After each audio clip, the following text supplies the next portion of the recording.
यह कहानी लेखक की अपनी भावनाओं के द्वारा लिखी गई है। इस कहानी को सुनकर आप अपना मनोरंजन कर सकते हैं। इस कहानी में दर्शाए गए पात्र, उत्पादन और घटनाएं सभी काल्पनिक हैं। कहानी किसी भी व्यक्ति के भावनाओं, प्रथाओं और परंपराओं का अपमान नहीं करती है। यह कहानी पूरी तरह से काल्पनिक है। दोस्तों, सिर्फ आपसे एक ही रिक्वेस्ट है कि आप हमारी वीडियो को लाइक और सब्सक्राइब कर लिया कीजिए, क्योंकि हम इसे बहुत ही मेहनत से बनाते हैं और आप बिना लाइक और सब्सक्राइब किया ही चले जाते हैं। प्लीज प्लीज प्लीज, यह आपका प्यार होगा हमारे लिए। आप हमारे चैनल को लाइक और सब्सक्राइब जरूर कर लिया कीजिए, जिससे हमें लगेगा कि हमारी मेहनत व्यर्थ नहीं जा रही। अंशी के कमरे में अंशी उन दोनों से दूर होने के लिए जैसे ही पीछे हटी, साइड में रखा शोपीस नीचे गिर गया, जिसे कुछ कांच के टुकड़े अंशी के पैर में भी लागे, जिसे ब्लड निकलने लगा।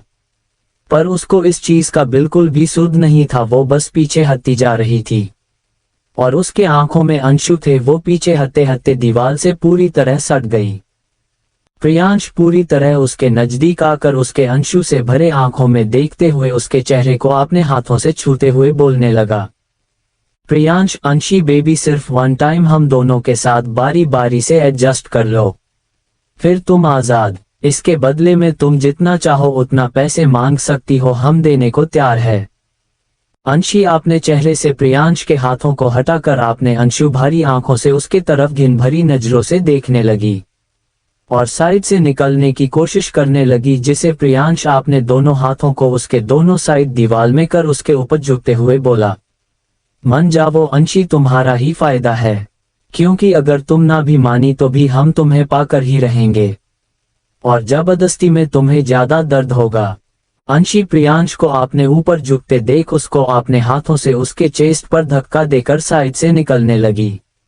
प्रियांश उसको एक ही झटके आपने पास खींच उसके पीठ को आपने चेस्ट में लगकर उसको कमर से पकड़ते हुए बोलने लगा, मन जाओ बेबी, वरना हम तुम्हारे साथ अलग अलग करने वाले थे, वो न कर दोनों एक साथ हावी हो जाएंगे, जो तुम बर्दाश्त नहीं कर पाओगी। ये बोलते हुए रियांश अंशी की खुली कमर को छूने लगा।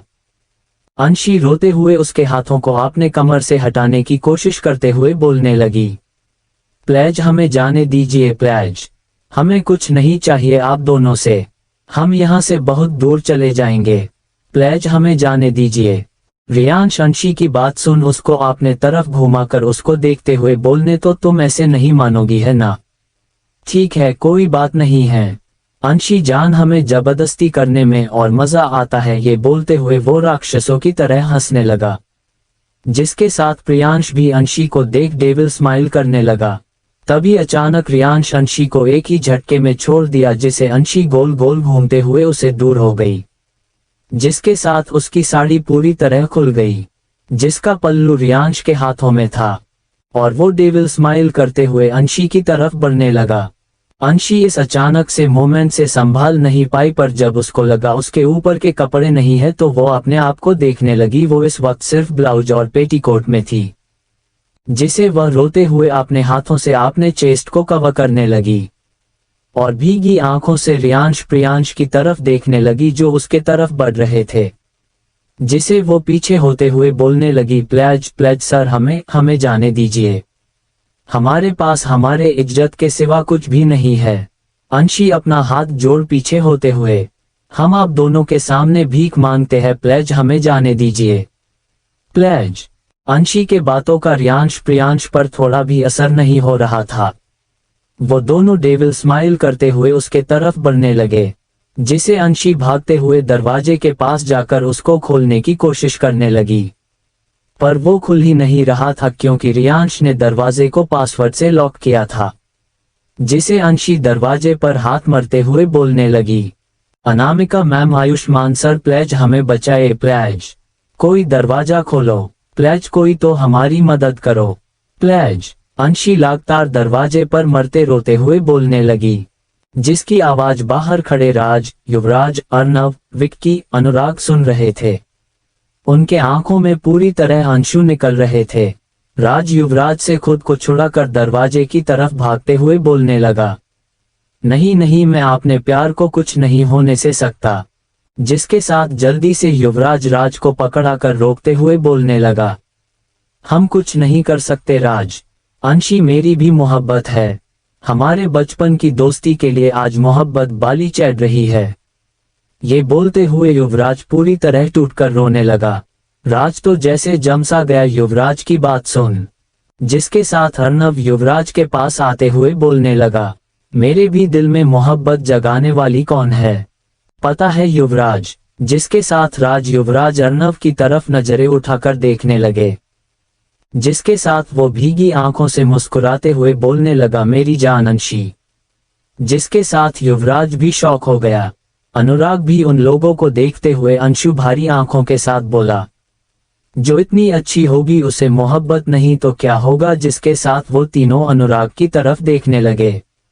जो आपने अंशु भारी आंखों के साथ आपने उंगली से आपने दिल की तरफ इशारा करने लगा। जिसके साथ विक्की दर्द से थोड़ हंसकर उनके तरफ अंशु भारी आंखों के साथ देखते हुए बोला, वो कितनी अच्छी है ना, उसे सभी को प्यार हो जाता है। जिसके साथ राज युवराज अर्नव अनुराग उसके तरफ देखकर मुस्कुराने लगे। वो समझा गए कि उन पांचों का दिल सिर्फ एक ही लड़की के लिए धड़कता है, वो है अंशी। तभी फिर से उनके कानों में आवाज आए, प्लेन प्लेज कोई हमें बचा लो प्लेज। जिसे उन सभी का ध्यान उस तरफ जाने लगा। जिसे राज जमीन पर बैठकर दरवाजे को देखते हुए बच्चों की तरह रोने लगा। युवराज अपना सर पीछे मोड़ा, आपने दिल में उठाते दर्द को आंखें बंद कर अंशु बहाने लगा। अर्नव वह से सीधा बालकनी में चला गया। अनुराग अपने हाथ रेलिंग से टिकाए रोने लगा। विक्की दीवार से सटकर नीचे जमीन पर बैठकर एक तक सामने देखते हुए उसके आंखों से दर्द से लगातार अंशु निकलने लगे। अपनी दोस्ती के नाम आज ये पांचों आपने पहली मोहब्बत को कुर्बान कर रहे थे। वही कमरे में रियांश अंशी की साड़ी को अपने हाथों से लपेटते हुए उसके पास आते हुए बोलने लगा, अपनी एनर्जी वेस्ट मत करो बेबी, दरवाजा नहीं खुलेगा। अपनी ताकत बचा कर रखो, तुम्हें तो अभी पूरी रात हम दोनों को झेलना है। ये बोलते हुए रियांश दरवाजा के पास जाकर उसके पीछे से उसके ब्लाउज की डोरी खोल दिया। जिसे साथ अंशी डर कर पीछे पलट गई। उसके सामने वो दोनों राक्षस उसको डेविल स्माइल कर देख रहे थे। जबरदस्ती। अंशी उन दोनों को देखते हुए अपने हाथों से अपने आप को छुपाते हाथ जोड़ बोलने लगी, प्लेज प्लेज हमें जाने दीजिए प्लेज। ये बोलते अंशी उन दोनों सामने जमीन पर बैठ घुटनों में अपना मुंह छुपाकर अपना हाथ जोड़ा रोते हुए उनसे अपनी इज्जत की भीख मांगने लगी। अंशी प्लेज भगवान के लिए हमें जाने दीजिए सर प्लेज। प्रियांश उसको देखते उसके सामने आपने घुटनों के बाल बैठ उसके हाथों को छूते हुए बोला, अंशी अंशी मेरी जान, हमें तुम्हें इस हालत में देख बिल्कुल भी अच्छा नहीं लग रहा, पर हम क्या करें, हमें किसी पर दया नहीं आता क्योंकि हमारे पास दिल ही नहीं है जिसमें इमोशंस होते हैं। इसलिए बेबी रोना बंद करो और चलो आराम से हम दोनों को एडजस्ट करना, तुम्हें ज्यादा दर्द भी नहीं होगा। अंशी प्रियांश की बात सुन आपने लाल हो चुकी आंखों से उसके तरफ देखते हुए एक जोरदार थापड़ उसके गाल पर मारा जिसकी आवाज कमरे के बाहर तक गई। वैसे ही उन पांचों का दिल जोरों से धड़कने लगा। अंशी के थापड़ से प्रियांश का फेस एक तरफ झुका गया, वो अपने गाल पर हाथ रखे एक तक जमीन को देख रहा था। रियांश एक नजर प्रियांश को देख गुस्से से अंशी के बालों को पकड़ उसको ऊपर उठाकर बोलने लगा, तेरी इतनी हिम्मत कि तूने मेरे छोटे पर हाथ उठाया। तू दो कावड़े की लड़की जिसकी इतनी हैसियत नहीं कि वो हमारे बिस्तर तक आ सके, तूने मेरे भाई पर हाथ उठाया। ये बोल वो एक जोरदार थापड़ अंशी के गाल पर दे मारा। अंशी पूरी तरह रोते हुए अपने बालों को छुड़ाते हुए आपन सीने करने की कोशिश कर रही थी। जिसके साथ रियांश आगे बोलने लगा, you have a lot of arrogance, walk on this beauty of yours, today I see your status.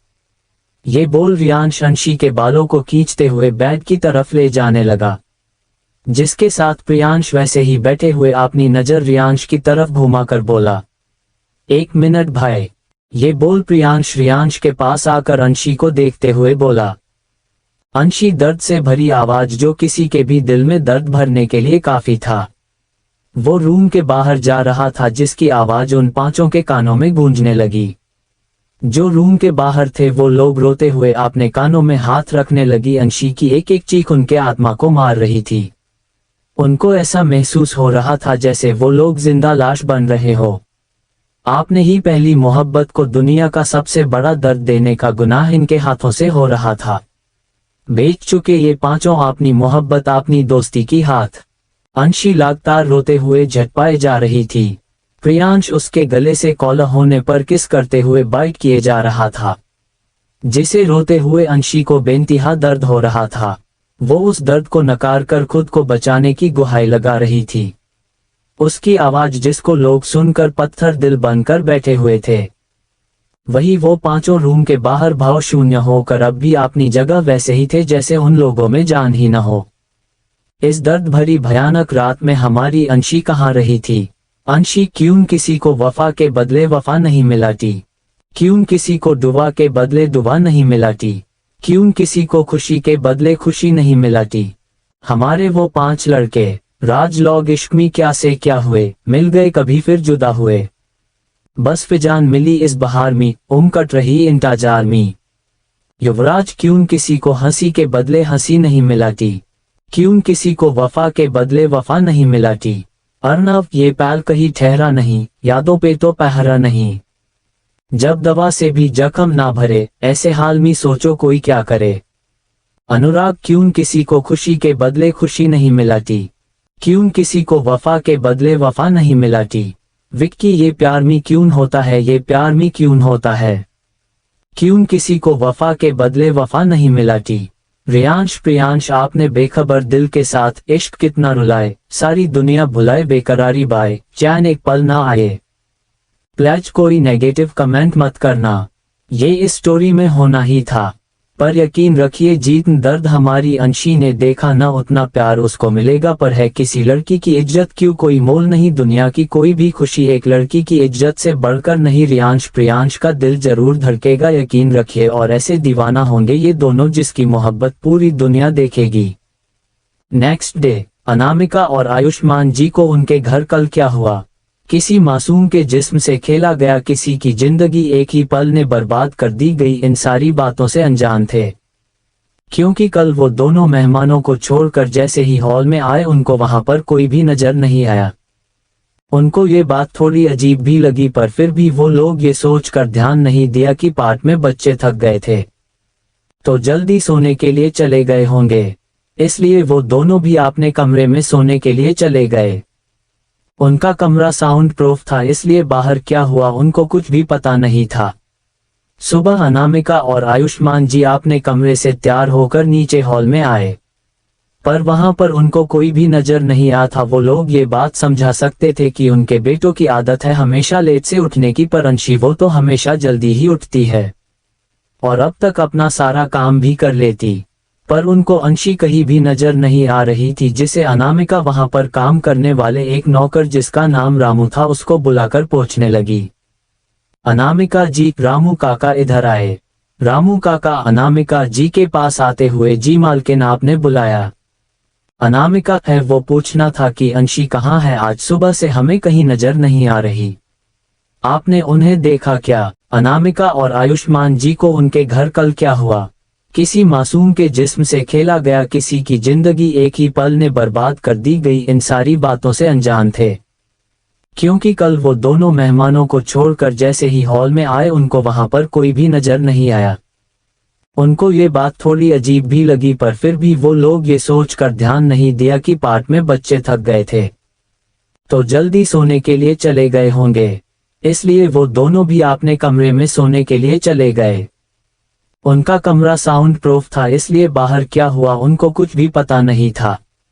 सुबह अनामिका और आयुष्मान जी अपने कमरे से तैयार होकर नीचे हॉल में आए, पर वहां पर उनको कोई भी नजर नहीं आया था। वो लोग ये बात समझा सकते थे कि उनके बेटों की आदत है हमेशा लेट से उठने की, पर अंशी वो तो हमेशा जल्दी ही उठती है और अब तक अपना सारा काम भी कर लेती, पर उनको अंशी कहीं भी नजर नहीं आ रही थी। जिसे अनामिका वहां पर काम करने वाले एक नौकर जिसका नाम रामू था उसको बुलाकर पूछने लगी, अनामिका जी रामू काका इधर आए। रामू काका अनामिका जी के पास आते हुए जी मालकिन आपने बुलाया। अनामिका है वो पूछना था कि अंशी कहाँ है, आज सुबह से हमें कहीं नजर नहीं आ रही, आपने उन्हें देखा क्या? रामू काका जी नहीं मालकिन, आज सुबह से हमें अंशी बिटिया कहीं नजर नहीं आई, वो तो हमारे यहाँ आने से पहले हो किचन में दिखती थी, आज तो कहीं नहीं दिखी। अनामिका अच्छा ठीक है, लगाता है कल पाठ की वजह से कुछ ज्यादा थक गई। उनको अभी आराम करने देते हैं, आप जाए अपना काम कीजिए। रामू काका जी मालकिन। आयुष्मान जी वही सोफे पर बैठ न्यूज पढ़ा रहे थे, अनामिका जी को आते हुए देख बोलने लगे। क्या हुआ अनु? अंशी कहाँ है? अभी तभी हमें हमारे अंशी के हाथों की गर्मा गर्म चाय नहीं मिली। अनामिका जी आपने हाथों में चाय की ट्रे लाते हुए, ये लीजिए आपकी चाय। और अंशी कल कुछ ज्यादा थक गई थी लगता है, इसलिए अभी तक आपने कमरे से बाहर नहीं आई है।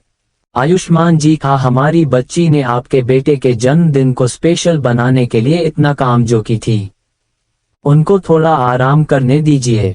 अनामिका जी मुस्कुराते हुए हाँ फिक्र मत कीजिए, हम आपकी बेटी को उठाने नहीं जा रहे, ये रही आपकी चाय। आयुष्मान जी चाय की चुस्की लेते हुए, वैसे अनु हमें अंशी के हाथों की चाय के बिना सुबह अच्छी नहीं लगती, आपके हाथों में वो स्वाद नहीं जो हमारी अंशी के हाथों में है। अनामिक हाँ, हम सब समझते हैं आपको अपनी बेटी क्या मिल गई, आपकी बीवी की हाथों की चाय में स्वाद नहीं आ रहा है। बुलाए मत, आपको इतनी प्यारी बेटी हमने ही दिया है। जाए, हम आपसे बात नहीं करते, जाए अपनी बेटी को उठाकर उनके हाथों की चाय पी लीजिए। झूठा मूड गुस्सा करते हुए आयुष्मान जी चाय के कप को नीचे टेबल में रखा, अनामिका जी के हाथों को पकड़ प्यार भरे अंदाज में, अरे अनु आप तो हमारे दिल की धड़कन है, पर अंशी हमारी जान है, हमारे घर खुशियां हैं अंशी, हमारी बच्ची जब से हमारी घर में कदम रखी है तब से हमारे घर में खुशियां ही खुशियां आ रही है। अनामिका जी मुस्कुराते हुए हाँ जी आपने बिल्कुल सही कहा, अंशी हमारे घर की खुशियां है, हमारी बच्ची, मैं कभी उसको अपने घर से जाने नहीं दूंगी। मेरे दोनों बेटों में से किसी एक की पत्नी हमारी अंशी ही बनेगी, मेरी बहू नहीं बेटी बनाकर रखूंगी मैं उसको। एक बार बस अंशी हाकर फिर बड़े धूमधाम से आपने बच्चों की शादी करूंगी कि पूरा इंडिया देखेगा जिंदल परिवार के बच्चों की शादी। आयुष्मान जी हाँ अनु आपने तो हमारे दिल की बात कहाँ दी, हम भी चाहते हैं अंशी हमारी बहू बन हमेशा हमारे घर में रहे, पर तुम्हारे बेटों पर मुझे अब भी पता नहीं क्यों पूरी तरह भरोसा नहीं होता, पता नहीं मेरी मासूम सी बच्ची को खुश रखा पाएंगे या नहीं, पर उनकी खुशकिस्मती होगा कि उन दोनों में से एक की जीवन साथी अंशी बनेगी। अनामिका आप भी ना जब देखो तब मेरे बेटों में बुराई निकलते रहते हो, पता नहीं क्यों आपको मेरे बेटों पर भरोसा नहीं होता, देखा लेना आप मेरे बेटे अंशी को बेनतहा प्यार देंगे। आयुष्मान जी अनामिका जी के बात सुन हल्का से मुस्कुरा दिए और मन ही मन सोचते हुए बोलने लगे, आपको उनके पिछली जिंदगी पता नहीं है अनु, पर हमें खुशी है कि वो दोनों अब पहले जैसे नहीं रहे, पर पता नहीं क्यों हमारा दिन उन दोनों पर पूरी तरह विश्वास नहीं करता। ऐसे समय बिताते हुए ब्रेकफास्ट का टाइम भी हो गया, पर अभी तक न अंशी नीचे आई ना वो सातों लड़के। आयुष्मान जी डाइनिंग टेबल पर बैठे हुए थे और सारा ब्रेकफास्ट लगा हुआ था। अनामिका जी ऊपर रूम की तरफ देखते हुए बोली, कल ये लोग कुछ ज्यादा ही थक गए थे क्या, जो इन 8 में से कोई भी नीचे नहीं आ रहे, ना उनके कमरे का दरवाजा खुल रहा है, लगता है हमें ही जाकर इन लोगों को उठाना होगा। ये बोल अनामिका जी ऊपर की तरफ जाने लगी। आयुष्मान जी रोकते हुए बोलने लगे, रुके अनु हम भी आपके साथ चलते, हम भी देख लेते हैं ये लोग इतनी देर तक कैसे सो रहे हैं। अनामिका जी आयुष्मान जी की बात सुन अपना सर हिला दिया और वो दोनों सीढ़ियों से होते हुए ऊपर जाने लगे। आयुष्मान जी ऊपर की तरफ देखते हुए मन ही मन सोचते हुए बोलने लगे, ये हमें इतनी बेचैनी क्यों हो रहा है, जैसे बहुत गलत हुआ जो नहीं होना चाहिए था। भगवान प्लीज मेरी अंशी को ठीक रखना। वो दोनों सीढ़ियों से होते हुए अंशी के रूम की तरफ जाने लगे। वैसे ही अंशी के रूम के बाहर का नजारा देखा उनकी आंखें शौक से बड़ी हो गई। वो दोनों शौक हुए सामने की तरफ देखने लगे। आयुष्मान और अनामिका जी शौक हुए सामने की तरफ देखने लगे, क्योंकि अंशी के रूम के जस्ट सामने राज, युवराज, अर्नव, अनुराग, विक्की जिंदा लाश की तरफ जमीन पर अलग अलग कोने में बैठे हुए एक तक आपने झुकी हुए नजरों के साथ बस जमीन को ही देखे जा रहे थे। उन पांचों के चेहरे पर अंशुओं के निशान थे, उनके आंखें पूरे लाल थी जैसे उनके आंखों में मिर्ची डाला गया हो। अनामिका जी उन पांचों को ऐसे देख भागते हुए राज के पास जाकर घुटनों के बाल बैठ उसके चेहरे को अपने हाथों से भरकर देखते हुए पूछने लगी। अनामिका जी क्या हुआ राज, तुम सब यहाँ अंशी के रूम के बाहर इस तरह क्यों बैठे हुए हो? और तुम सब ने कल रात के ही कपड़े क्यों पहने हुए हैं? बोलो राज क्या हुआ है? पर राज को तो जैसे किसी चीज का होश ही नहीं था। वो बस सामने जमीन को ही अपनी लाला हो चुकी खाली आंखों से देखे जा रहा था। उसको जैसे अनामिका जी की कोई भी बातें जैसे सुनाई ही नहीं दे रहा था। आयुष्मान जी तो जैसे उन पांच को अंशी रूम के बाहर इस हालत में देख अपने जगह जम से ही गए थे। उनका दिल जोरों से धड़कने लगा था। उनको पता नहीं क्यों उनका दिल में किसी बहुत बड़ी अनहोनी की आशंका कल रात से हो रहा था, पर उन्होंने इस बात पर ज्यादा ध्यान दिया नहीं था। पर आज सुबह का माहौल उनको बहुत भयानक लग रहा था, जैसे बहुत गलत हुआ है और उनका दिल सही ही बोल रहा था। अनामिका जी राज को कुछ न बोलता देखा युवराज के पास जाकर आपने घुटनों के बाल बैठ युवराज के चेहरे को छूते हुए बोलने लगी। क्या हुआ युवराज, बोलो बच्चे तुम सब ऐसे क्यों बैठे हो? क्या हुआ है बेटा, तुम सब की आंखें इतनी लाल क्यों है? क्या हुआ? मेरा दिल जोरों से धड़क रहा है बच्चे, मुझे और मत डरो, बताओ क्या हुआ है? युवराज आपने लाला हो चुकी आंखों को उठाकर अनामिका जी की तरफ देखते हुए बोला। सब खत्म हो गया आंटी, जिसके साथ वो अपना सर फिर से झुका लिया। अनामिका जी का दिल युवराज की बात सुनकर जोरों से धड़कने लगा। वो एक नजर युवराज को देख जो अब कुछ न बोलने के कगार में था, अर्नव के पास जाकर उसके हाथों को पकड़कर बोलने लगी। बोलो अर्नव क्या हुआ? युवराज क्या बोल रहा था, क्या खत्म हुआ है? बोलो बेटा, आपने आंटी को ऐसे मत डरो। अर्नव अपनी नजर उठाकर अनामिका जी के हाथ को देखा जो उसके हाथों को पकड़ी हुई थी। उसको देख अनामिका जी के चेहरे के तरफ आपने नजरें घुमाकर बोलने लगा। हम सब हैवान है आंटी, हमें मत छुई, आप जैसी गंगा अपवित्र हो जाएगी। ये बोल अर्नव अनामिका जी के हाथों को अपने हाथों से अलग कर दिया। अनामिका जी को उन सब की बातें जैसे कुछ समझा ही नहीं आ रही थी, पर उनका दिल जोरों से धड़क रहा था। उनकी आंखों में अंशु भर आए थे जो शायद अब निकलने ही वाले थे। अनामिका जी एक नजर अर्नव को देखा जो अपना सर झुकाए हुआ था। अनुराग के पास जाकर उसके चेहरा को जो झुका हुआ था उसको ऊपर कर पूछने लगी। बोलो अनुराग क्या हुआ है? मेरे आंखों में देखो बच्चे, ये दोनों क्या बोल रहे हैं? क्या खत्म हुआ है? तुम सब हैवान कैसे हुए? तुम सब तो मेरे बच्चे हो, मेरे बच्चे कैसे हैवान हो सकते हैं? बोलो बेटा क्या बात है, बताओ, पर ऐसे मेरे बच्चों खुद को हैवान मत बोलो। अनुराग एक नजर अनामिका जी के आंखों में खुद का अक्ष देख अपना चेहरा झुका लिया। उसके आंखों से खुद की परछाई देख अंशु निकल आए। वो रोते हुए बोलने लगा, हम आपके बच्चे कहलाने लायक नहीं है आंटी। नहीं है, ये बोल वो अपना मुंह फेर लिया। इन सब के ये हालत देख और उनके बातें सुन अनामिका के आंखों से खुद ब खुद अंशु बहाने लगे। वो जल्दी से विक्की के पास जाकर उसको हिलते हुए बोलने लगी। बोलो विक्की क्या हुआ है? तुम सब ये क्या बहकी बातें कर मुझे डरा रहे हो? ये सब तुम लोगों की शैतानी है ना, अपनी आंटी को परेशान करने की। पर बेटा तुम सब मुझे इतना भी मत डरो कि मुझे तुम सब की बातों में घुटन महसूस होने लगे। विक्की अनामिका जी की बात सुन उनको एक नजर देख कुछ न बोलते हुए आपने उंगली से सामने अंशी के रूम के दरवाजे के तरफ इशारा करने लगा। अनामिका जी विक्की का इशारा देख सामने अंशी के रूम के तरफ देखने लगी। साथ ही साथ आयुष्मान जी जो इतनी देर तक इन सब की बातें सुन आपने बढ़ते धड़कन को संभालते हुए कुछ हद तक समझा गए थे, जिसको वो खुद को ही दिलाश दे रहे थे कि ऐसा नहीं हो सकता। वो विक्की का इशारा देख आपने डरते हुए चेहरे के साथ उधर देखने लगा। दरवाजा पूरे तरह बंद था, वहां से एक आवाज नहीं आ रहा था, पर पता नहीं क्यों एक अजीब सी मनहूसियत फैली हुई थी उधर। पता नहीं क्यों पर अनामिका जी को भी उस कमरे की तरफ देख अपनी घर की खुशियां का दीपक बुझता नजर आ रहा था।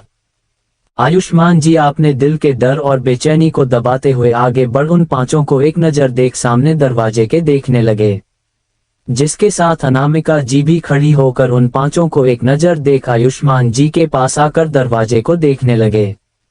जिसके साथ आयुष्मान जी बिना कुछ बोले अपने हाथों की उंगलियों को दरवाजे के पासवर्ड लॉक में इंटर किया, जिसे वो दरवाजा खुद ब खुद खुल गया। जिसके साथ आयुष्मान और अनामिका जी अपना एक कदम दरवाजे के अंदर रखे, जिसके साथ ही अनामिका जी का दिल धक सा रहा गया। वो अपने दिल में हाथ रखा 2 कदम पीछे होकर दीवार से सट गई, और आयुष्मान जी तो एक ही जगह एक मूर्ति के तरह सामने देखते हुए जमे रहा गए। सामने का नजर कुछ ऐसा था कि उनकी रूह कांप गए। सामने उनके दोनों बेटे खड़े थे, जहां रियांश अपना पैंट पहन चुका था और अपना शर्ट को अपने हाथों में पहनने के लिए उठाया हुआ था, तो प्रियांश अपने पैंट की जीप बंद कर कर शर्टलेस खड़ा था। पर जैसे ही उन्हें दरवाजा खुलने की आवाज सुन वो दोनों उस तरफ देखने लगे जहां आयुष्मान जी एक जगह स्तंभ खड़े थे, तो अनामिका जी अपने दिल में हाथ रख उन लोगों को एक नजर देख बेड में देख रही थी। जो बेड सीट वाइट था उसमें खून के छाप नजर आ रहे थे, जहां पर वो मासूम बेजान सी गुड़िया की तरह लेटी हुई थी।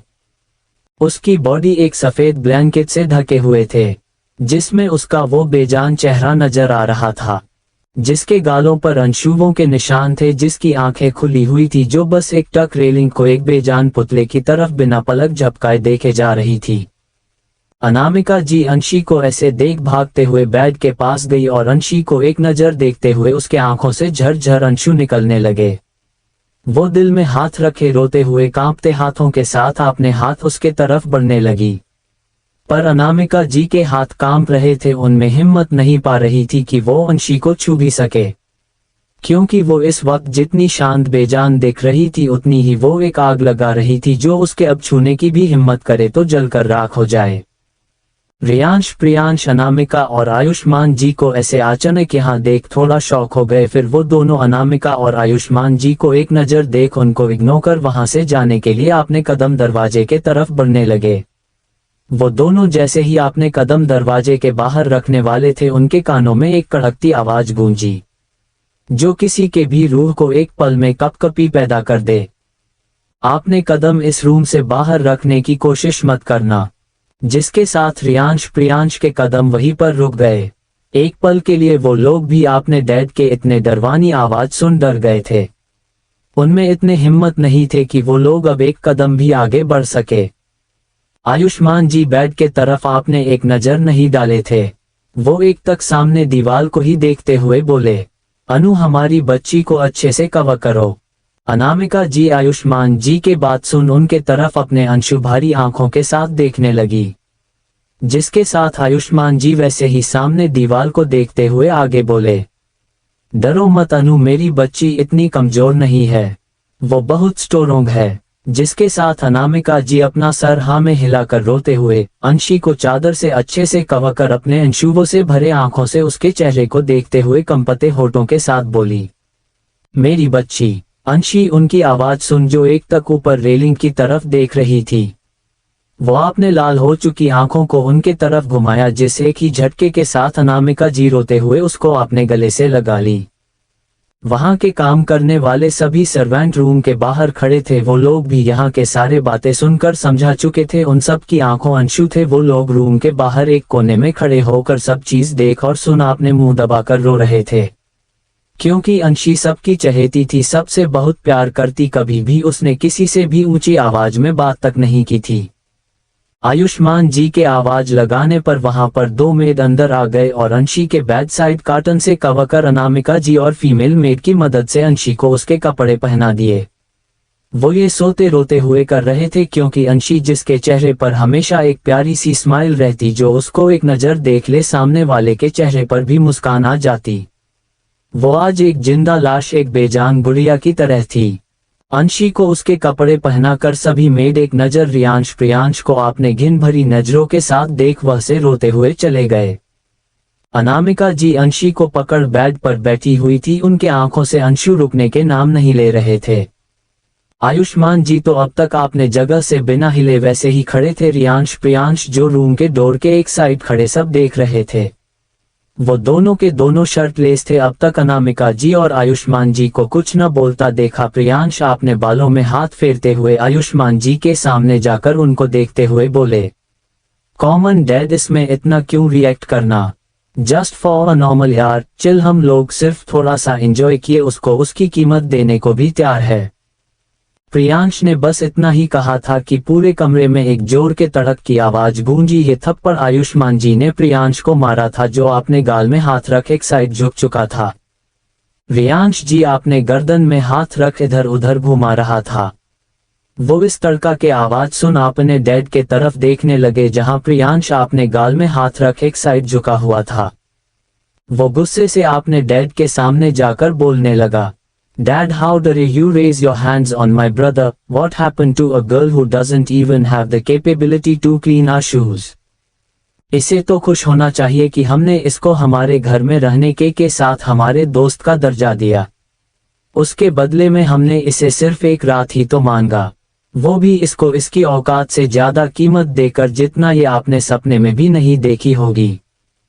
तभी पूरे कमरे में तड़का तड़ थप्पड़ों के आवाज गूंजने लगा। ये थप्पड़ आयुष्मान जी लगातार रियांश के दोनों गालों में एक एक करके बरसाए जा रहे थे। उन्होंने लगभग 5 से 6 थप्पड़ रियांश को मार दिया। इस वक्त उनके हाथ कांप रहे थे, उनके आंखें गुस्से से लाल चुके थे। प्रियांश आयुष्मान जी का ये रूप देख 2 कदम पीछे हट गए। आयुष्मान जी रियांश के करीब आकर गुस्से से दहकते हुए रियांश के कॉलर पकड़ चिल्लाते हुए बोले, खबरदार, अगर तुमने आपने इस गंदे जबान से मेरी बेटी के खिलाफ एक लफ्ज और बोला तो तुम्हें मैं यहीं पर मर डालूंगा। उनके ये आवाज इतने तेज था कि पूरे घर में गूंजने लगा। इधर अनामिका जी को शौक ऊपर शौक लग रहे थे। उन्होंने कभी अपने सपने में भी नहीं सोचा था उनके बेटे इतने गिरी हुई हरकत करेंगे, और उनके ऐसे बातें करने का तरीका आपने ही डैड से, उनका दिल आपने ही बेटों के हरकतें देख चीख चीख कर रो रहा था। वो इस वक्त खुद ही जानती वो कैसे संभाल रही है खुद को।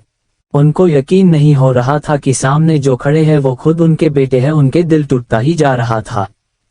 जिन बेटों के वो तारीफ करती नहीं थकती, जिनके लिए वो किसी से भी लड़ जाती, आज वो जिनको उन्होंने अपने बेटी से भी बड़ा दर्जा दिया, उसकी ही इज्जत को उनके ही घर में उनके नाक के नीचे उछल दिया, जिसकी थोड़ी सी भी भनक उनको नहीं हुई। घिन आ रही थी उनको खुद अपने आप से कि उन्होंने औलाद के नाम में इन हैवानों को जन्म दिया, जिनकी नजरों में औरतों की ये कीमत है, जिनको आपने डैड से बात करने का तमीज नहीं। वो इस पाप के बोझ से अंदर ही अंदर टूटी जा रही थी, जिसे उन्होंने अंशी को संभालने के लिए खुद को मजबूत कर बैठी थी, पर उनके दिल के दर्द अंशु के रूप में बाहर झलकते जा रहे थे। प्रियांश आपने डैड ये रूप देख पता नहीं क्यों उनमें हिम्मत नहीं हो रहा था कि वो दोनों अपने नजरें उठा भी सके, और ये भी समझ नहीं पा रहे थे कि सब कुछ हासिल करने के बाद भी उनका दिल क्यों दर्द दे रहा, क्यों उनको सब अजीब लग रहा है। पर उनका दिमाग इस बात को मानने नहीं दे रहा था, उनके अंदर का हैवान अब भी जिंदा था। आयुष्मान जी गुस्से से भारी नजरों के साथ उन दोनों को एक नजर देख अनामिका जी के तरफ आपने चेहरे मोड़ लिया। उनके नजरें डायरेक्ट अंशी की सुनी नजरों से टकराए, जो बस सामने उनको ही देख रही थी। आयुष्मान जी ने अब पहली बार अंशी के तरफ देखे थे। उनके आंखें से पहली बार अंशु झलके। जो आयुष्मान रॉय जिंदल रोना तो दूर, आपने जिंदगी में कभी हार नहीं माने। उन्होंने आज तक अपनी नजरें किसी के सामने नहीं झुकाए थे। आज वो आपने खुद के बेटों की वजह, जिसको उन्होंने बेटी माना, उसकी ही इज्जत उनके घर में ही लूटी गई। वो अपनी नजरें अंशी के नजरों से नहीं मिला सके। आज वो खुद को अंशी के सामने बहुत छोटा महसूस कर रहे थे। वो चलाते हुए अंशी के पास आए और आंखों में अंशु लिए कंपते हाथों के साथ अपने हाथ अंशी के चेहरे के तरफ बढ़ने लगे, और उसके चेहरे को आपने कांपते हाथों के साथ छूते हुए एक ही झटके से उसको अपने सीने से लगा लिया, और रोते हुए बोलने लगे, मुझे माफ कर दो मेरी बच्ची, मैं सब कुछ जान समझा कर भी तुम्हारे रक्षा नहीं कर पाया। मैं तुम्हारा सबसे बड़ा गुनहगार हूँ मेरी अंशी। मेरे आपने खून के हरकतें मुझे पहले से पता था, फिर भी मैं उनके इस माया जाल में फांस गया। फिर अंशी से अलग होकर उनके सामने घुटनों के बाल बैठ रोते हुए आपने हाथ जोड़ बोलने लगे, हमें तुम जो सजा देना चाहती हो दे सकती हो अंशी। आज आयुष्मान रॉय जिंदल तुम्हारे सामने आपने गुनाहों की सजा मांगता है। अनामिका जी अपनी जिंदगी में पहली बार आयुष्मान जी को टूटता हुआ देख रही थी और उनके बातें उनको कुछ समझा नहीं आ रही थी कि उनको रियांश प्रियांश की हरकतों के बारे में कैसे पता था, पर आज अपने पति को किसी के सामने झुकता हुआ देख रही थी। उनकी नजरें जो किसी से बात करते समय जो हमेशा सामने वाले में एक अलग एहसास करवाती, आज वो झुका हुआ था। उनको अपने पति की ये हालत दिखी नहीं जा रही थे।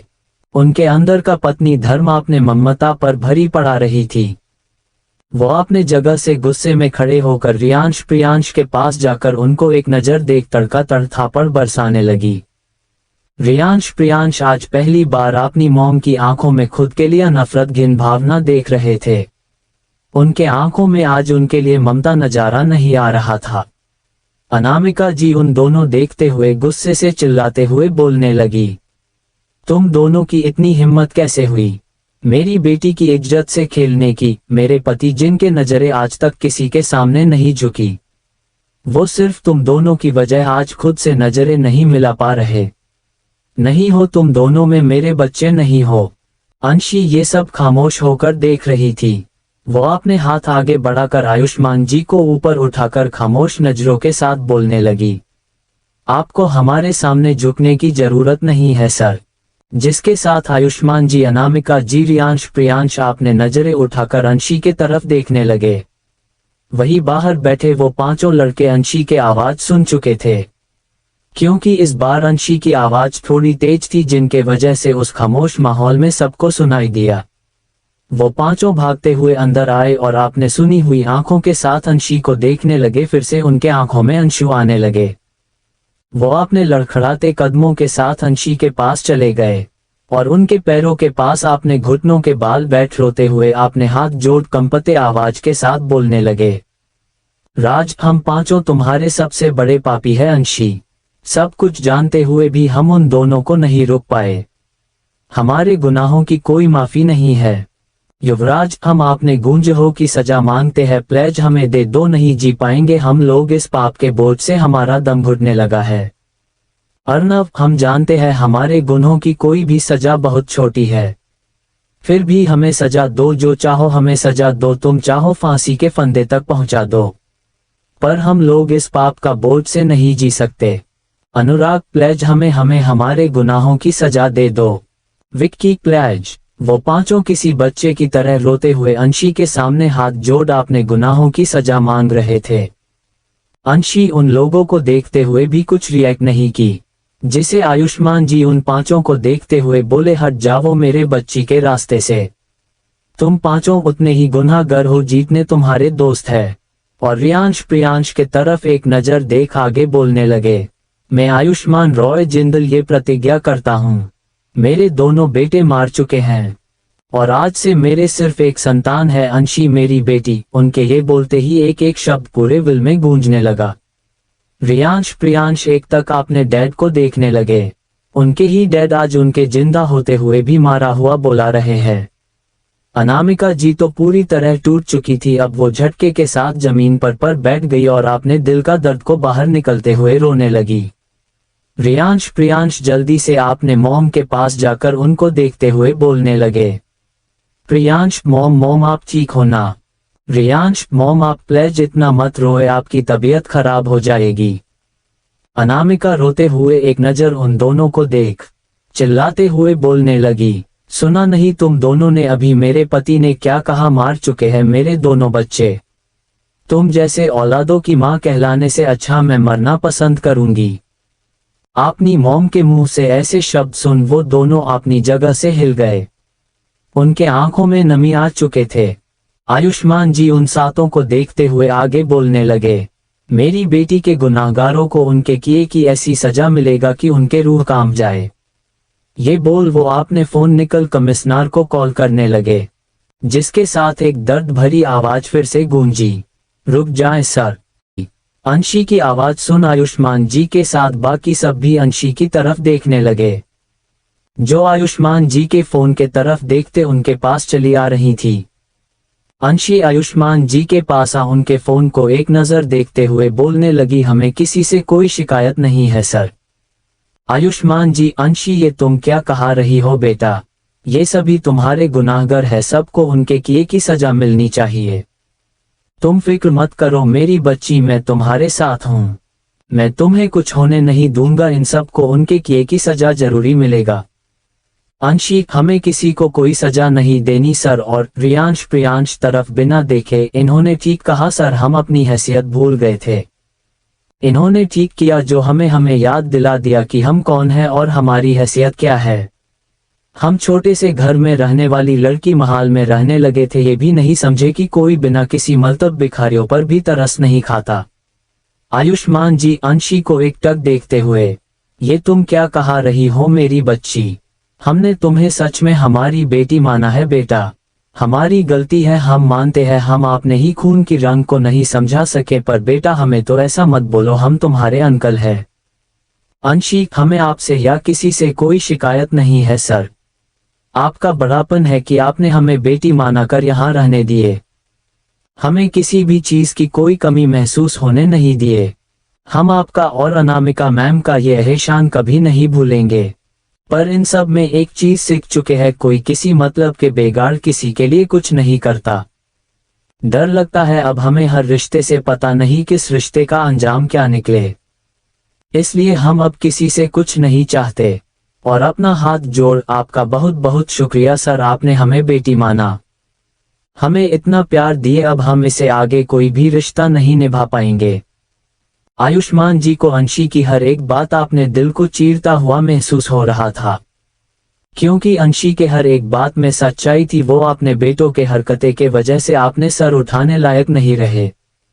अब वो किस मुंह से बोले कि उन पर एक फिर विश्वास करे, क्योंकि उनके ही घर में उनके नाक के नीचे ही उसका सब कुछ छीन लिया गया। वो अंशी को एक तक देखते हुए आपने अंशु बहा रहे थे। अनामिका जी जैसे अंशी के बात सुन अपनी जगह सी गई थी। जिसको उन्होंने अपनी बेटी माना, आज वो उनसे ही अपना सब कुछ तोड़ चुकी थी। पर वो कुछ कर भी नहीं सकती थी, क्योंकि वो एक औरत होने के नाते ये बातें अच्छे से समझती थी कि अंशी अपनी जगह पूरी सही है। आखिर कौन सी औरत होगी जिनके घर में उसको बेटी माना जाए, वही उसके इज्जत से खेला जाए? कैसे बर्दाश्त कर सकती है? अनामिका जी आयुष्मान जी के तरफ आपने अंशु बहाने के सिवा कुछ बोलने को रहा ही नहीं था। अंशी एक नजर आयुष्मान जी को देख उनके पैर छू लिए, जिसके साथ आयुष्मान आपने आंखों में अंशु लिए, आपने कंपते हाथों के साथ उसके सर में हाथ रख दिए। अंशी फिर अनामिका जी को देखते उनके पास आकर बोलने लगी, हम सही है ना मैम? अनामिका जी अंशी के बात सुन आपने अंशु भरे आंखों के साथ अपना सर हाँ में हिला दी, और एक ही झटके में अनामिका जी अंशी को अपने गले से लगा लिया और उसे दूर होकर उसके सर में हाथ रख बोलने लगी, बेटा भले ही तुम्हारा विश्वास रिश्ता से उठा चुका हो, पर हमारा विश्वास तुम पर अब भी कायम, तुम आज भी हमारी बेटी हो और हमेशा रहोगी। अंशी उनकी बात सुन उनके पैर छू खड़ी हो गई, जिसके साथ आयुष्मान जी की आवाज उसके कानों में गूंजने लगी, आयुष्मान जी, अंशी भले ही तुमने इन सब के पापा को आपने विश्वास का नाम दिया हो, पर याद रखना मेरी बच्ची, मैं मेरी बेटी के गुनहगारों को कभी माफ नहीं करूंगा। मेरी सिर्फ एक ही औलाद है, वो है मेरी बेटी, मेरी अंशी। इन सब को अब मेरे घर में रहने के लिए कोई जगह नहीं। आयुष्मान जी के बात सुन अंशी अपनी जगह रुक गई और रियांश प्रियांश आपने डैड के बात सुन उनके आंखों से अंशु निकलने लगे। अंशी अपनी जगह रुक आयुष्मान जी के तरफ बिना देखे बोलने लगी, अगर आपने हमें बेटी माना है सर, तो आपकी बेटी किसी का घर तोड़ती नहीं है। जिसके साथ आयुष्मान जी, अनामिका जी और रियांश प्रियांश भी अंशी के तरफ देखने लगे। रियांश प्रियांश को जैसे विश्वास ही नहीं हो रहा था कि जिस लड़की को उन्होंने सब कुछ छीन लिया, आज वही उनको अपने अप्रेत शब्दों में बचा रही है। अनामिका और आयुष्मान जी अंशी को अंशु भारी आंखों के साथ एक नजर देखते हुए अपने बेटों को गिन भरे नजरों से देखने लगे। अंशी आपने बात बोल आपने कदम दरवाजे के तरफ बढ़ने लगी, जिसके साथ राज, युवराज, अर्नव, अनुराग, विक्की उसके सामने आपने हाथ जोड़ सर झुकाए खड़े हो गए। उनके आंखों में अंशु थे, वो लोग कुछ बोल नहीं रहे थे, पर उनकी बेबसी अच्छे से नजर आ रहा था। आयुष्मान जी उन पांचों के अंशी के सामने खड़े देख गुस्से भरे आवाज के साथ बोले, मेरी बेटी के रास्तों में हट जाओ, जो तुम लोगों का पाप है वो साक्षात गंगा देवी भी नहीं मिटा सकती। आयुष्मान जी के बात पूरे तरह सही थी। उन लोगों का पापा कुछ ऐसा था, वो लोग कुछ बोल नहीं पाए और अंशी के सामने हट गए और उनके आंखों से अंशु निकलने लगे। उन्होंने अपने पहली मोहब्बत के साथ अपनी सबसे प्यारी दोस्त को हमेशा के लिए खो दिए, जिसके साथ अंशी अपने कदम रूम के बाहर ले गई। आयुष्मान जी एक नजर अपने बेटों को देखते हुए बोले, तुम सब इस घर में सिर्फ और सिर्फ मेरी बेटी के कहने पर हो, बाकी तुम लोगों का मेरे से कोई रिश्ता नहीं। इतना बोल वो उस रूम से बाहर चले गए। अनामिका जी भी अपने बेटों को एक नजर देखते हुए आयुष्मान जी के पीछे चली गई। राज, युवराज, अर्नव, अनुराग, विक्की एक नजर रियांश प्रियांश को देखे, जिसके चेहरे पर थोड़ा भी पछतावा नहीं था, बल्कि वो दोनों उन लोगों को इविल स्माइल कर कमरे से बाहर चले गए। वो पांचों उन दोनों को जाता देख कमरे के बालकनी में आकर विल के गेट के साइड देखने लगे। आगे जाने के लिए वेट कीजिए नेक्स्ट पार्ट का। धन्यवाद। प्रियांश उस कमरे से बाहर निकल अपने कमरे के तरफ जा रहे थे। वैसे ही उनको सीढ़ियों से नीचे उतरती अंशी पर पड़ी, जो बिना किसी भाव के चेहरे पर बिना कोई एक्सप्रेशन लिए एक जिंदा लाश के तरह चली जा रही थी। वो दोनों अपने जगह रुककर अंशी को देखने लगे। वहां पर काम करने वाले बहुत से सर्वेंट खड़े थे, जिनके आंखों में अंशु थे। अंशी अपने कदम बढ़ते हुए उन सर्वेंट के पास रुक गई। वैसे ही वहां के सर्वेंट, जो लगभग 10-12 थी, सब एक एक करके रोते हुए अंशी के सर में हाथ रखने लगे। किसी में कुछ भी कहने की हिम्मत नहीं हो रही थी। जो लड़की सबकी लाइफ में खुशियां भरती, जिसके चेहरे पर मुस्कुरात जाने का नाम नहीं लेता, आज उसके ही जिंदगी के एक रात में उसका सब कुछ छीन लिया गया। अंशी उन लोगों के तरफ एक नजर भी नहीं देखी और अपने कदम आगे बढ़ने लगी। वैसे वैसे पता नहीं क्यों रियांश प्रियांश को अच्छा नहीं लग रहा था। उनको ऐसा महसूस हो रहा था जैसे उनका सबसे करीबी उनसे हमेशा के लिए दूर हो रहा है। जिंदल विल के दरवाजे से होते हुए अंशी अपने कदम बाहर बढ़ने लगी। वो अपने साथ इस विल से अपने जिंदगी के सबसे बड़े जख्म के सिवा कुछ भी नहीं ले जा रही थी। अंशी जैसे ही उन दोनों भाइयों के नजरों से उजाल हुई, वो दोनों अपने कदमों की स्पीड बढ़ते हुए अपने कमरे के बालकनी में चले गए। अंशी अपने हर एक कदम के साथ उस विल के गार्डन से बाहर के तरफ ले जा रही थी। उसके घुटनों तक आने वाले बाल हवा में लहरा रहे थे। उसने एक हल्का सा व्हाइट सलवार सूट पहना था, जिसका उसका दुपट्टा भी हवा के साथ लहरा रहा था। उसके वो सुनी हुई आंखें, जिसमें कोई ही भावनाएं नहीं थी। उसको ऐसा जाता हुआ उस विल के हर एक सदस्य देख रहे थे। आयुष्मान जी और अनामिका जी अपने कमरे के बालकनी में खड़े होकर बाहर के तरफ सुन्न भाव से देख रहे थे। तभी उनकी नजर अंशी पर पड़ी। अंशी के कदम जैसे जैसे वहां से बाहर के तरफ बढ़ रहे थे, वैसे वैसे अनामिका जी आंखों से अंशु निकलने लगे और आयुष्मान जी के चेहरे पर कोई भाव नहीं था। वो बस अंशी को ही देखे जा रहे थे। अंशी के बालकनी में खड़े वो पांचों भाव शून्य होकर बाहर के तरफ देख रहे थे। तभी अचानक उन लोगों के नजर अंशी पर पड़े, जिसके कदम बाहर के तरफ बढ़ रहे थे। उन पांचों का दिल जोरों से धड़कने लगा। उनके आंखों से अंशु निकलने लगे। वो पांचों अपने बेबसी के आगे कुछ कर नहीं पा रहे थे। रियांश प्रियांश अपने रूम के बालकनी में आकर बाहर के साइड देखने लगे, जहां अंशी उन सब से हमेशा हमेशा के लिए दूर जा रही थी। पता नहीं क्यों उनका दिल दर्द हो रहा था। उनको ऐसा महसूस हो रहा था जैसे उनके दिल का कोई टुकड़ा बहरा निकाला जा रहा है। दोनों अपने दिल में हाथ रख अपने आंखें बंद कर लिए और वैसे ही उन दोनों को अंशी का हंस मुस्कुराता शर्माता चेहरा दिखने लगा। वो दोनों एक ही झटके के साथ अपने आंखें खोल बाहर जाती अंशी को एक नजर देखा। अपने दिल में उड़ते जज़्बातों को शांत करने के किए वहां से हटकर सीधा अपने बाथरूम में चले गए। अंशी एक बार भी पीछे मुड़े बिना अपने आखिरी कसम भी उसके गेट से बाहर ले आए। जैसे ही अंशी अपने आखिरी कदम उस विल से बाहर रखी, इधर राज, युवराज, अर्नव, अनुराग, विक्की के हालत खराब होने लगा। राज वही बालकनी में धड़ाम से बैठ रोने लगा। किसी में भी राज को संभालने की हिम्मत नहीं थी। युवराज वहां से भागते हुए अपने कमरे में आकर बाथरूम में चला गया। अर्नव भी वहां से निकल स्टडी रूम में चला गया। अनुराग अंशी के रूम के अंदर आकर बेड साइड एक नजर देख नीचे बैठ रोने लगा। विक्की अंशी के कमरे उसके टूटे हुए चूड़ियों को देखते हुए उसको अपने हाथों उठाते हुए अपने अंशु बहाने लगा। इधर आयुष्मान जी के रूम में जैसे अंशी उन लोगों के आंखों से उजल हुई, वैसे ही आयुष्मान जी के आंखों से एक अंशु के बूंद निकल आए। अनामिका जी आयुष्मान जी के गले लग रोते हुए बोलने लगी, टूट गया जी, हमारा परिवार टूटा गया, नहीं बचा पाई मैं, आपने परिवार को नहीं बचा पाए, मेरे घर के खुशियों को आपने के ही नजर लगा गई। आयुष्मान जी अनामिका जी को अपने बाहों में भर आपने आंखें बंद कर लिए। नेक्स्ट डे सुबह, आज की सुबह जिंदलविल में एक अजीब सी मनहूसियत छाई हुई थी, जैसे वहां पर कोई है ही नहीं। जहां पर सुबह सुबह किसी के चूड़ियों और पायल की आवाज के साथ कोयल के जैसे मीठी धुन गूंजती, आज वहां एक अजीब सी खामोशी छाई हुई थी, जैसे वहां कोई इंसान रहते ही न हो। वहां पर काम करने वाले सर्वेंट जिनकी आवाज दिन भर आती रहती, आज वो लोग एक लफ्ज भी नहीं बोल रहे थे। वही रियांश प्रियांश के रूम में दोनों भाई अपने पिछली लाइफ की सारी यदि को भूल आराम सोए हुए थे। तभी रियांश की नींद हल्के हल्के खुलने लगा, वो बेड से उठा सीधा बाथरूम में चला।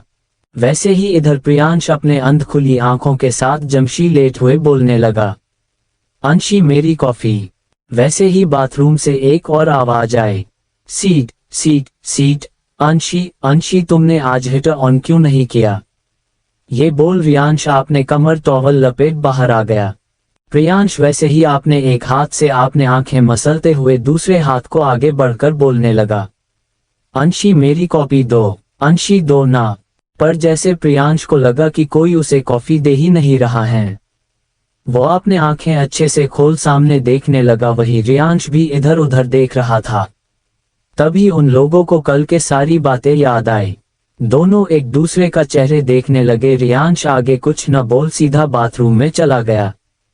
प्रियांश बेड से उठा, रूम से बाहर निकल सीढ़ियों से नीचे उतर इधर उधर देखते हुए खुद से बोलने लगा, आज इतने खामोशी क्यों छाया हुआ है, जैसे यहाँ पर कोई है ही नहीं। वो इधर उधर देखते हुए किचन में चला गया, जहाँ सारे सर्वेंट बिना कोई आवाज किए अपना काम कर रहे थे। वो उन लोगों देख मन ही मन बोलने लगा, आज इन लोगों को क्या हुआ है, इतने शांत कैसे है, वरना हमेशा इनके आवाज तो हॉल तक सुनाई देता। वो आगे कुछ न सोच उन लोगों के पास जाकर बोला, मेरी कॉफी। वैसे ही सर्वेंट उसके आवाज सुन उसको एक नजर देख उसे थोड़ा दूर हट गए। प्रियांश को उनका पहली बार ऐसा बिहेवियर देख उसको थोड़ा अजीब लगा, फिर भी वो कुछ नहीं बोला। एक सर्वेंट प्रियांश के लिए कॉफी बनाकर उसके हाथों में रख दिए। प्रियांश किचन के रेलिंग पर बैठ जैसे ही कॉफी का घुट पिया, वैसे ही उसके मुंह से सारी कॉफी बाहर निकल आया। उसके मुंह से सारी कॉफी बाहर निकल गया। वैसे ही सारे सर्वेंट उसके तरफ अजीब नजरों से देखने लगे, जिसे प्रियांश गुस्से चिल्लाते हुए उन सर्वेंट देख बोला, do you like to go to hell? ये क्या बकवास कॉपी बनाया है तुमने? जब तुम लोगों को एक ठीक से कॉपी बनने नहीं आता तो यहाँ किस बात की नौकरी कर रहे हो? सभी सर्वेंट प्रियांश के इस तरह चिल्लाने से डर गए, और जिसने कॉपी बनाया था वो बेचारा डर से कांप रहा था। वो प्रियांश के तरफ देख डरते हुए बोला, पर छोटे मलिका, हमने वैसे ही कॉपी बनाया है जैसे हम हमेशा बनते हैं। प्रियांश उसके बात सुन गुस्से से वैसे ही चिल्लाते हुए बोला, वैसे ही कॉपी बनते हो इसका क्या मतलब? इस कॉफी का कोई टेस्ट ही नहीं, आज तक मेरे रूम में किसने कॉफी बनाकर भेजा? वो मेरे लिए कॉपी बनाकर दो। प्रियांश के बात सुन सभी सर्वेंट एक दूसरे का चेहरे देखने लगे। प्रियांश उन लोगों को अपना ऑर्डर फॉलो न कर एक दूसरे का चेहरे देखते देख इरिटेट होकर बोला, बेवकूफो, एक दूसरे के चेहरे देखने से क्या मेरे लिए कॉफी बना जाएगा? जल्दी से मेरे लिए कॉफी बनाओ। इस बार वही मेरे लिए कॉफी बनाएगा जो हमेशा मेरे लिए कॉफी बनता आया है। प्रियांश के बात सुन दूसरे सर्वेंट थोड़ा डरते हुए बोला, पर छोटे मलिका, हम में से कोई भी आपके लिए कभी कॉफी नहीं बनाए है। प्रियांश उसके बात सुन उसको देखते हुए आगे बोलने लगा, तुम में से कोई भी मेरे लिए कॉफी नहीं बनता था, तो रोज सुबह मेरे लिए कॉफी किसके हाथों से बनता था? सर्वेंट थोड़ा डरते हुए वो छोटे मलिका आपके और बड़े मलिका रियांश के लिए कॉफी हमेशा अंशी बिटिया बनिया करती थी। सर्वेंट के बात सुन प्रियांश थोड़ा शॉक हो गया, पर वो आगे कुछ न बोल चुपचाप किचन से बाहर चला गया। कुछ ही देर अनामिका और आयुष्मान जी अपने रूम से तैयार हो डाइनिंग टेबल के पर आ गए। आज उनके चेहरे पर कोई भी रौनक नहीं था। वो दोनों डाइनिंग के पास अपने चेहरे पर बैठ गए। फिर सारे सर्वेंट सारे ब्रेकफास्ट को डाइनिंग टेबल पर रखने लगे। तभी सीढ़ियों से राज, युवराज, अर्नव, अनुराग, विक्की डाइनिंग टेबल के पास आने लगे। आज उनके चेहरे पर कुछ भी भाव नहीं थे, जैसे वो लोग इंसान न होकर एक कठपुतली हो। वो सभी आज ब्रेकफास्ट पर इसलिए आए थे क्योंकि अंशी ने कहा था कि वो कभी किसी का परिवार नहीं तोड़ती। वजह को खुद थे, फिर भी आज अंशी के बातों का मन रखने के लिए अनामिका और आयुष्मान जी ने उन पांचों को देखकर भी कुछ नहीं कहा। वो पांच डाइनिंग टेबल के पास आकर आयुष्मान और अनामिका जी को देखते हुए आपने शर्म से झुका आंखों से साथ धीरे से बोले, good morning uncle, good morning aunty. पर आयुष्मान और अनामिका जी उनके बात सुनकर भी अनसुना कर दिए। तभी सीढ़ियों से वो दोनों भाई भी नीचे आते देखे, जिसके साथ आयुष्मान जी के चेहरे पर गुस्सा झलकने लगा और अनामिका जी के चेहरे पर दर्द। और वो पांचों उनको देखकर भी अनदेखा कर दिए। रियांश प्रियांश अपने चेहरे खींच डाइनिंग टेबल के पास बैठ गए। वो दोनों ऐसे बिहेव कर रहे थे जैसे कुछ हुआ ही ना हो। उनके चेहरे से किसी भी बात का थोड़ा भी अफसोस नहीं झलक रहा था, बल्कि वही घमंड नजर आ रहा था। वो दोनों सभी को एक नजर देखते हुए बोले, गुड मॉर्निंग एवरीवन, पर किसी ने उनके बातों का कोई जवाब नहीं दिया। वो पांचों का उन दोनों भाई को देखकर खून खौल रहा था। वो पांचों अपने टेबल से उठाने लगे। वैसे ही आयुष्मान जी के एक कड़क आवाज गूंजी, मेरी बच्ची के बातों का अपमान मुझे बर्दाश्त नहीं। आयुष्मान जी के बात सुन वो पांचों अपने हाथों के मुट्ठी काश किए और वैसे ही अपने जगह बैठ गए। रियांश प्रियांश भी उन पांचों को एक नजर देख विल स्माइल कर दिए। तभी सारे सर्वेंट सभी को ब्रेकफास्ट सर्व करने लगे। रियांश आपने कॉफी पकड़ जैसे ही एक सीप लिए उसके चेहरे के भाव बदल गए। वो उस कॉफी के कप को टेबल में रख सारे सर्वेंट को देख गुस्से से चिल्लाते हुए बोला, What are you all fond of dying for? ये क्या बकवास कॉफी बनाया है तुम लोगों ने? टेस्ट का एक मात्र नहीं है इसने। रियांश के बात सुन सभी सर्वेंट डर से कांपने लगे। वैसे ही प्रियांश को सुबह के बाद याद आया और आयुष्मान अनामिका जी के साथ राज, युवराज, अर्नव, अनुराग, विक्की, रियांश को देखने लगे। आयुष्मान जी रियांश के हरकत देख गुस्से से चिल्लाते हुए बोले, तुम्हारे हिम्मत भी कैसे हुआ मेरे घर सर्वेंट से इस लहजे में बात करने का? तुम्हारे औकात भी नहीं इन सब से ऊंचे आवाज में बात कर सको। अभी के अभी सभी से माफी मांगो। रियांश आपने डैड के बात वैसे ही बोला, पर डैड।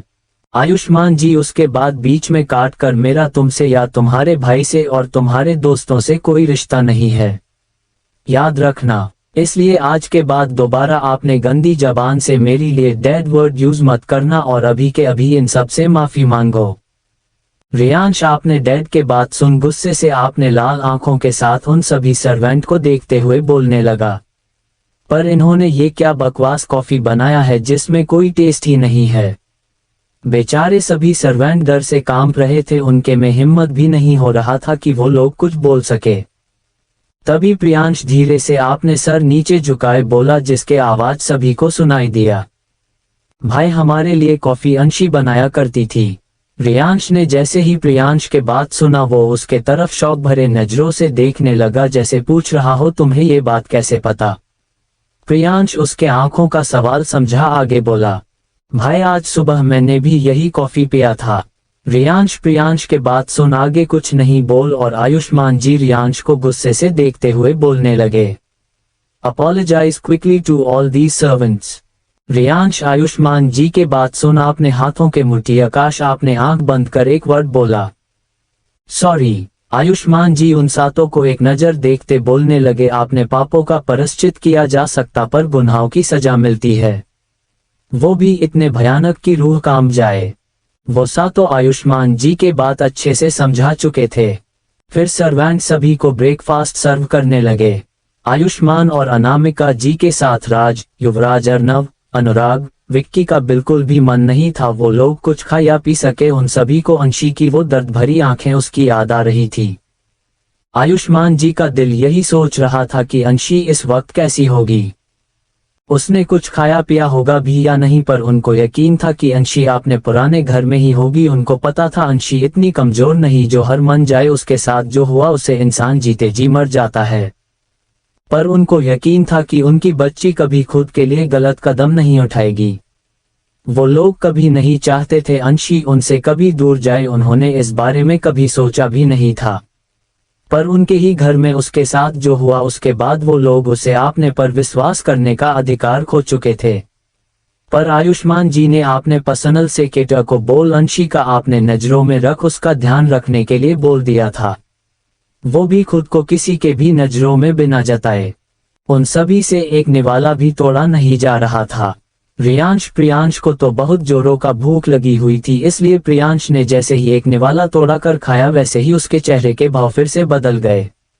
वो सारे सर्वेंट के तरफ देखते हुए बोला, हमारे लिए ब्रेकफास्ट कौन बनाता था? सर्वेंट डरते हुए, वो छोटे मलिका अंशी बिटिया सभी के लिए ब्रेकफास्ट बनाया करती थी। प्रियांश ने भी उतने ही टाइम एक सब्जी टेस्ट किया, वैसे ही वो प्रियांश के बात सुन सारे सर्वेंट को देखते हुए बोला, जब तुम सभी को ना ठीक से कॉफी ना ब्रेकफास्ट बनने आता है तो यहाँ किस चीज के पैसे दिए जाते हैं?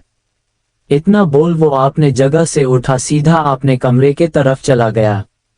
प्रियांश भी अपने जगह से उठा वहां से चला गया। आयुष्मान जी उन दोनों को ऐसा जाते देख गुस्से से अपने जगह से खड़े हो वहां से चले गए।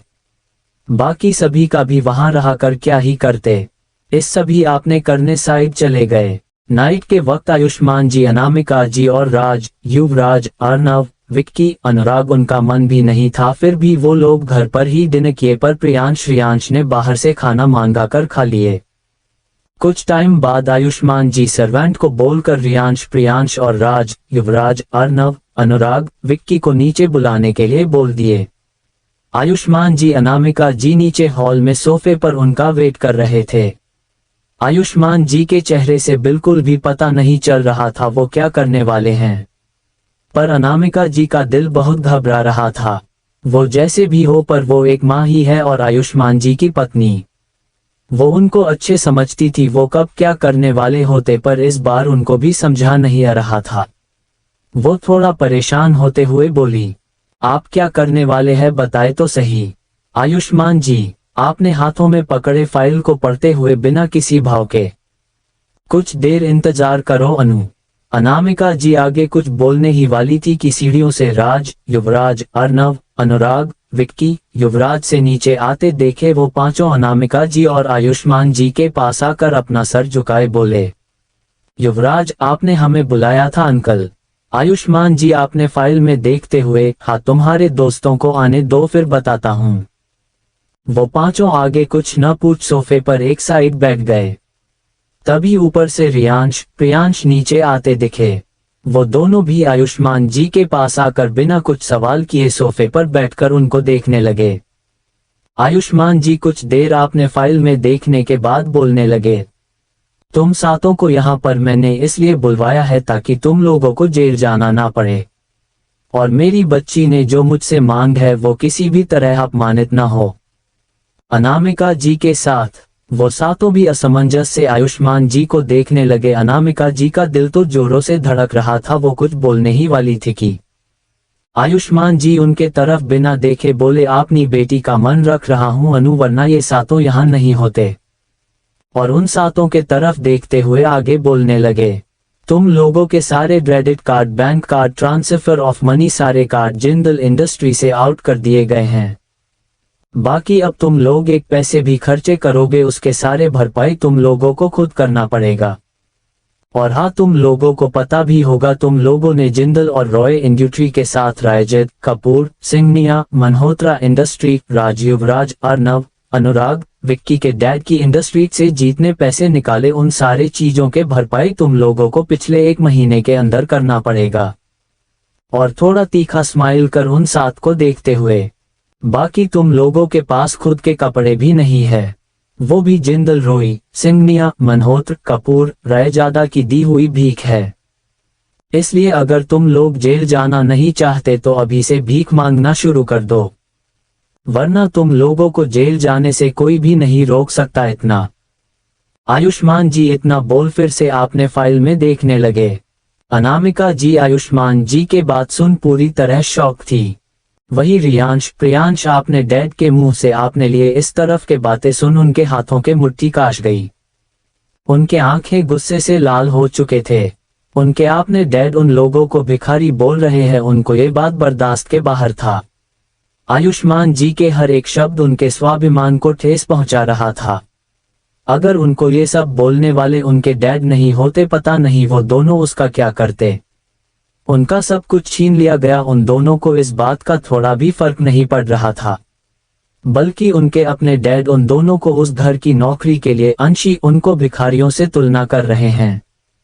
रियांश आपने जगह से उठा, आपने लाल हो चुके आंखों के साथ आयुष्मान जी को देखते हुए बोले, अगर आप हमारे डैड नहीं होते मिस्टर जिंदल तो पता नहीं मैं आपके साथ क्या कर बैठता। आयुष्मान जी तीखी स्माइल कर उसके तरफ देखते हुए, उसी बात का तो अफसोस है कि मैं तुम जैसे भिखारियों नहीं उनका भी अपमान हो जाएगा। तुम लोगों भिखारी कहलाने के भी लायक नहीं, जिसका अपना कोई पहचान नहीं, जो एक रेपिस्ट हो उसको किस नाम से बुलाया जाता है। प्रियांश गुस्से से आपने जगह से उठा, बस डैड आप ज्यादा बोल रहे, आप कैसे आपने ही बेटों के साथ ऐसा कर सकते हैं। आप उस दो कावड़ी के लड़की के लिए हमें। आयुष्मान जी प्रियांश के बात को बीच में रोक गुस्से से चिल्लाते हुए, खबरदार अगर जो तुमने आपने जबान से मेरी बेटी के लिए एक लफ्ज और निकाला तो। रियांश प्रियांश के हाथों को पीछे करते हुए पूरे तरह आयुष्मान जी के सामने आकर बोलने लगे, मैं आपको चुनौती देता हूं मिस्टर जिंदल, अगर मैंने आपके ही सामने आपके दिए हुए 1 महीने के अंदर आपके एक पैसे के 100 गुना कीमत के साथ आपकी बिजनेस की दुनिया में मत देने के लिए मैं बिजनेस वर्ल्ड का किंग नहीं कहलाया, तो मैं भी आपका सन रियांश रोई जिंदल नहीं। अपनी पोजीशन के साथ वर्ल्ड किंग की पोजीशन हमारे नाम होगा, वो भी सिर्फ 1 महीने के अंदर, ये मेरा चैलेंज है आपको। इतना बोल रियांश वहां से सीधा आपने कमरे के ओर चला गया। प्रियांश आपने डैड के पास आकर उनके आंखों देखते हुए बोलने लगा, आपने हमें भिखारी कहा न डैड, तो मैं आपको चैलेंज करता हूं, पिछले 1 महीने के अंदर पूरे दुनिया हमें किंग के नाम से नहीं पुकारा तो मैं आपका बेटा नहीं। इतना बोल प्रियांश भी वहां से चला गया। राज, युवराज, अर्नव, अनुराग, विक्की के हिम्मत नहीं थे वो लोग कुछ बोल सके, क्योंकि उनको आयुष्मान जी के हर एक बात सही लग रहा था। वो पांचों आयुष्मान जी के सामने सर झुकाकर बोलने लगे, हमारे लिए ये सजा भी बहुत छोटी है अंकल। इतना बोल वो लोग भी वहां से चले गए। अनामिका जी आयुष्मान जी के पास रोते हुए बोलने लगी, ये आपने क्या किया जी, आपको पता भी है पिछले 1 महीने में 5 इंडस्ट्री को कैसे खरीदेंगे वो लोग, काम से काम हमारे बिजनेस को संभालने देते। आयुष्मान जी अनामिका जी को देख एक लफ्ज में जवाब दिए, और मेरी बेटी का क्या अनु, मुझे अच्छे से पता है मैं क्या कर रहा हूँ। इतना बोल आयुष्मान जी भी वहां से चले गए। अनामिका जी एक नजर आपने पूरे घर को देखते हुए नीचे फर्श पर बैठ फुट कर रोने लगी। आखिर उनके आंखों के ही सामने उनका हंसता खेलता परिवार पूरे तरह बर्बाद हो गया।